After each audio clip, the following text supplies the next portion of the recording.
ನಮಸ್ಕಾರ. ನಾನು doctor Nagaraj S ಅಂಗಡಿ, ಯಾತ್ರೆ ಆಯುರ್ವೇದಾಲಯ ದುರ್ಗಿಗುಡಿ ಶಿವಮೊಗ್ಗ. ಆತ್ಮೀಯ ಆರೋಗ್ಯಾಕಾಂಕ್ಷಿಗಳೇ, ವೆರಿಕೋಸ್ ವೇನ್ ಚಿಕಿತ್ಸೆಯನ್ನು ನಾವು ಮಾಡ್ತಾ ಇದ್ದೇವೆ ನೋಡಿ.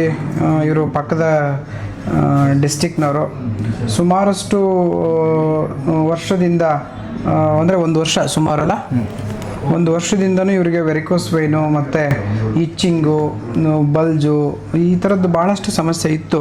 ಅದೇ ರೀತಿ ಬೇರೆ ಹೆಲ್ತ್ ಇಶ್ಯೂಸು ಕೂಡ ನಿಮಗಿತ್ತು.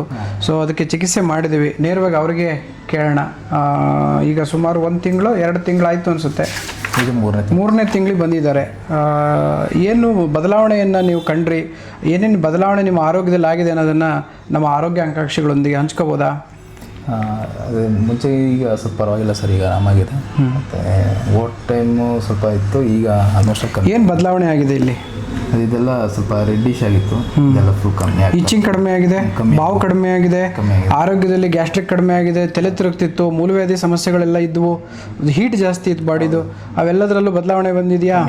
ಜೊತೆಗೆ ಒಂದು ದೇಹ ಹಗುರ ಅನಿಸಿದೆ, ಲವಲವಿಕೆ ಇದೆ, ಕೆಲಸ ಮಾಡೋದಕ್ಕೆ ಎಂಥೋಸಿಯಾಟಿಕ್ ಇದೆ, ಮೂಡ್ ಆಫ್ ಆಗಲ್ಲ, ಮೂಡ್ ಆನ್ ಆಗುತ್ತೆ ಅಲ್ವಾ? ಬಾಡಿದು ಸ್ವಲ್ಪ ಕಮ್ಮಿ ಆಗಿದೆ, ಬಾಡಿ ತೂಕ ಕಡಿಮೆ ಹಗುರ ಅನಿಸುತ್ತೆ.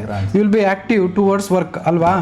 ಸೊ ಇವೆಲ್ಲ ಬದಲಾವಣೆಗಳು ಬರೀ ವೆರಿಕೋಸ್ ವೇನ್ ಅನ್ನೋಂಥದ್ದು ಬರೀ ರಕ್ತನಾಳಕ್ಕೆ ಸಂಬಂಧಿಸಿರುವ ಕಾಯಿಲೆ ಅಲ್ಲ, ಇಡೀ ದೇಹಕ್ಕೆ ಸಂಬಂಧಿಸಿರುವ ಕಾಯಿಲೆ, ಮನಸ್ಸಿಗೆ ಸಂಬಂಧಿಸಿರುವ ಕಾಯಿಲೆ. ಇದನ್ನು ನೆಗ್ಲೆಕ್ಟ್ ಮಾಡಿದರೆ ಮಾನಸಿಕ ತೊಂದರೆಯೂ ಕೂಡ ಆಗ್ಬೋದು.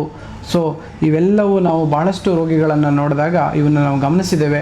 ಹಾಗಾಗಿ ಆರೋಗ್ಯ ಅನ್ನುವಂಥದ್ದು ಬರೀ ಅದು ಒಂದು ಪ್ರದೇಶಕ್ಕೆ ಸಂಬಂಧಿಸಿದ್ದಲ್ಲ, ಇದು ಸರ್ವಾಂಗೀಣ ಒಂದು ಕ್ವಾಂಟಮ್ ಫಿಸಿಕ್ಸ್ ಅಂತ ಏನು ಕರಿತೀವಿ, ಇಡೀ ದೇಹಕ್ಕೆ ಸಂಬಂಧಿಸಿರುವ ಒಂದು ಸಂಗತಿ ಅಂತ ತಿಳಿಸ್ತಾ, ಇದು ಬದಲಾವಣೆ 3 ತಿಂಗಳಲ್ಲಿ ಬಂದಿರುವುದಂತನೂ ತಿಳಿಸ್ತಾ, ನಿಮ್ಮ ಆರೋಗ್ಯ ನಿಮ್ಮ ಕೈಯಲ್ಲಿದೆ, ನಿಮ್ಮ ಆರೋಗ್ಯ ಆಯುರ್ವೇದದ ಸಹಾಯದಿಂದ ಉತ್ತಮಗೊಳಿಸ್ಬೋದು ಅಂತ ತಿಳಿಸ್ತಾ, ನಿಮ್ಮೊಂದಿಗೆ ನಾವಿದ್ದೇವೆ ಅಂತಲೂ ತಿಳಿಸ್ತಾ, ಸದಾ ನಿಮ್ಮ ಆರೋಗ್ಯಕ್ಕೆ, ನಿಮ್ಮ ತೊಂದರೆಗೆ ಆತ್ರೇಯ ಆಯುರ್ವೇದಾಲಯ ನಿಲ್ಲುತ್ತೆ ಅಂತಲೂ ತಿಳಿಸ್ತಾ ಈ ವಿಡಿಯೋನ ಮುಗಿಸ್ತೀನಿ. ನಮಸ್ಕಾರ.